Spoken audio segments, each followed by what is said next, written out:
Hello, everybody. Welcome to episode 1 of Uncertified Financial Arousement. Define the simple things. So, I if I don't have a script, I'm going to be all over the place, and I decided to just kind of put my script in my notes app. And so I'm going to be reading off the screen and trying to put minimal input so I don't stray too far off. And so, yeah, it might be a little weird, but let's just test things out and I don't know, see what happens. So, yeah, episode 1, define the simple things. Define what it means to be an investor for you. So I looked it up, and Investopedia just kind of gave the basic definition: a person or entity who commits capital with the expectations of financial returns. And then they go into more detail on different strategies and styles, blah, blah, blah. And you can learn a lot more from there. And another company that I really like is The Motley Fool.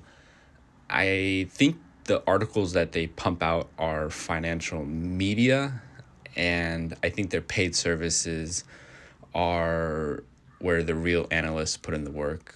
They're paid analysts, and you don't need to pay to get access to these analysts. They have a podcast where they frequently come on and give their thoughts. And so, yeah, but let's get to the definition. Who we are. At the Motley Fool, our purpose is to make the world smarter, happier, and richer. We help millions of people around the world achieve their financial goals every day. We believe in treating every dollar as an investment in the future you want to create. We believe that investing in great businesses for the long term is the most effective path to wealth. We strive to fulfill our purpose by truly serving every fool, from our employees to our members to our community. That's why in all our work we endeavor to follow the golden rule of treating others as we ourselves would wish to be treated. Whew, that was a mouthful. But with that, how do you want to mix, passive or active, value or growth, small cap or large cap, domestic or international, slow and steady, or fast and bumpy? These terms are simple and rigid, and I know there's more nuance. Figure out what works for you, mold the clay, chisel the stone. So for an example, I think Joseph Carlson is a great investor. I watch all his videos. I have a lot of respect for the guy, but I don't copy him. I appreciate his viewpoints and insights, but I don't often agree with him, but he is a smart investor that I definitely enjoy having around and listening to, being a sponge and absorbing information. But, I have different interests, experience, and surroundings, which I think naturally should lead me to be a different kind of investor. So some other great investors are Charlie Munger, Warren Buffett, and Peter Lynch. And some of my favorite books are One Up on Wall Street, A Random Walk Down Wall Street, Common Stocks, and Uncommon Profits. And as I say, these are some other good investors and books. I don't believe everything they say, to a T 100%, but I believe a lot of things that they preach, enough where I listed their names. But am I a complete copycat? I would say definitely not. And, like I said, mold the clay, chisel the stone, just shape what you want, take what you want, leave behind what you don't want, and make your portfolio reflect your vision, your best vision for our future. And so that's kind of what I do. I think about the future, I think about where it's going to go, and I invest my dollars where I see fit, And so with that, I would say get to exploring. Many free resources to learn more about the investors, and books that will hopefully snowball you into more investors and books to learn about.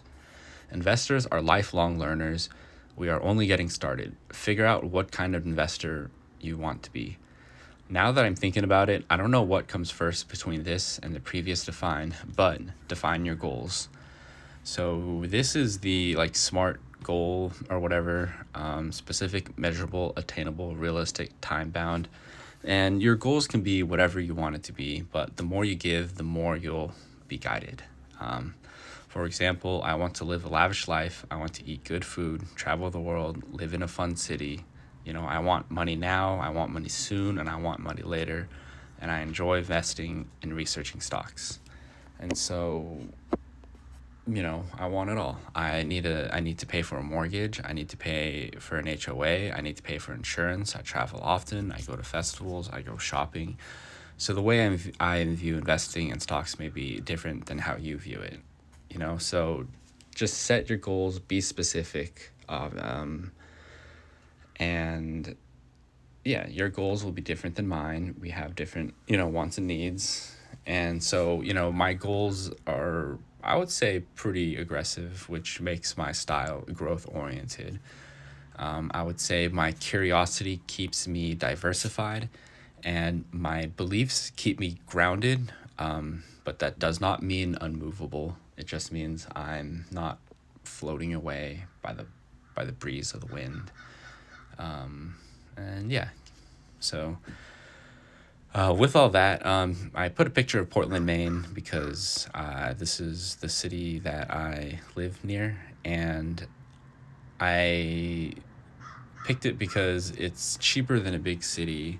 There's a lot of good food. It does shut down in the wintertime, but in the spring, summer, fall, is a great place, and it has everything that I need. And yeah, but this place might not be for everybody, but with a mix of my wants and needs, I I found a place that I think works. And so, what are your goals? And so what are your goals outside of investing? And we'll get to more about balancing, your goals with investing in life, but this is what I'm trying to kind of get you thinking about. So I think another thing to talk about is side quests. It's okay to stray off the path. Our mindset as investors should be flexible, able to admit when we are wrong, able to seize opportunity when we see fit. But not every side quest will be worth it. Some will be long and the reward will be disheartening. Some will be good and short, but only once or rarely do you get this quest. Time is an important asset. How do you want to spend that time? What do you want to be a lifelong learner in? Do you want to specialize in anything? And I put a picture of Lisbon, and it really, traveling the world really changes your perspective on things. They live life very, very differently in Lisbon. All the restaurants are closed between like 3 and 7. Dinner starts at 7 and the restaurants are open until like 12. You can get a full-on meal almost anywhere, any kind of food at 11:30, 11:15, no problem. People be drinking wine outside, and it's a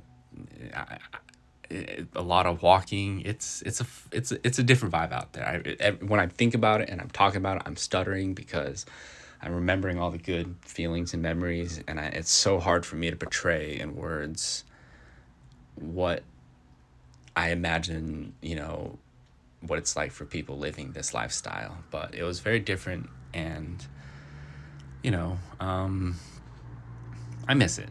And so yeah, I don't know how to explain this, but here's my go at it. Define the future. With your idea of an investor along with your goals, what do you envision your future to look like? When you're a millionaire, do you want to obsess over your portfolio or focus on your beautiful wife and kids? Is that easier to do with a handful of stocks or 30 plus? Yeah. Fail to plan, plan to fail. What are your next financial moves? We shouldn't react to things happening. We should kind of have a plan in place and try to think a few steps ahead. Think like an optimist, prepare like a pessimist. Are you ready for the worst to happen? And more importantly, are you ready for the best to happen? I don't know. Take a step back, breathe, think, focus. I think I don't even know how to answer that question. So I need to do the exact same thing. I need to, think about it and focus. Maybe drink some water, if you haven't drinking water in a little bit, drink some water. Next up, define risk. What is risk? What do you think most people's initial answer is? Something related to losing money, probably.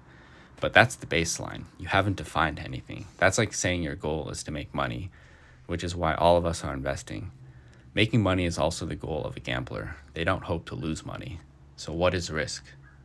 Breathe, think, focus. I'm not looking for an answer right now, but it's just, I think if you truly, I don't know, without your goals, you can't define risk because you don't know what you want. And without defining what an investor is, you don't know what goals to set. And so I think this is where things kind of go full circle. We recycle. I'm dropping some propaganda, but yeah, this is where I think things come full circle. And this is why you need to define these simple things so you can be guided on your path of being an investor. And I don't think that there's a proper path. As much as I preach one way or strongly believe that, one way is better than the others, there's definitely a lot of ways to make money, and, there's a lot of different paths. And I think it's good to find your own, and defining these things will bring things full circle. And I couldn't find a picture of a positive feedback loop, which is why I use this We Recycle picture. But one positive thing will lead to more positive things, and it just repeats. So get on that positive treadmill. Not that woke shit, but start by being kinder to yourself. Enter the positive feedback loop. If there's such thing as a work-life balance, there should be an investing life balance. What is your relationship to investing and the real world? How do your goals intersect? Do you plan to invest in anything else outside of stocks? Investing, this is a quote that I thought of. I thought it was pretty clever. I hope I thought of it. I don't know. I hope I'm not stealing it from anybody. But investing should help live your life, not become your life. And so to slowly wrap things up, I don't know why, but I wanted to kind of like talk about capitalism, and more specifically conscious capitalism, and why I think capitalism is good. We believe that business is good because it creates value. It is ethical because it is based on voluntary exchange.